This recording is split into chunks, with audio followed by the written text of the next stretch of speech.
我哋喺西方咧生活啊工作咗咁多年，都最知道啦，最重要嘅就係要守當地嘅法律。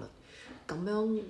同樣都係啦，你喺香港都有自己嘅法律。咁而家喺香港以外有好多嗰啲文趣嗰啲主播啊，嗰啲媒體咧採訪香港市民嘅時候咧，佢哋就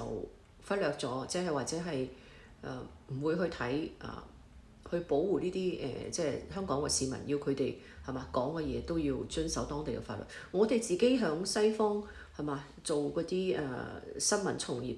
嗰啲一樣係要遵守呢度西方嘅當地嘅法律。如果聯邦調查局認為你有問題嘅話，你立即你就要係咪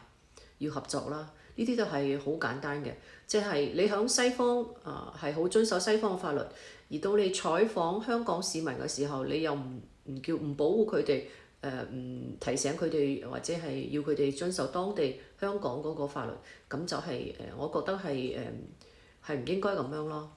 即係話每一個地方都有自己嘅法律，其實我哋大家喺西方都係好清楚嘅。咁樣香港佢有自己嘅法律，咁樣當你喺海外採訪香港市民嘅時候，你哋好清楚要提醒你嘅即係呢啲採訪嘅市民咧，要符合當地香港嘅法規。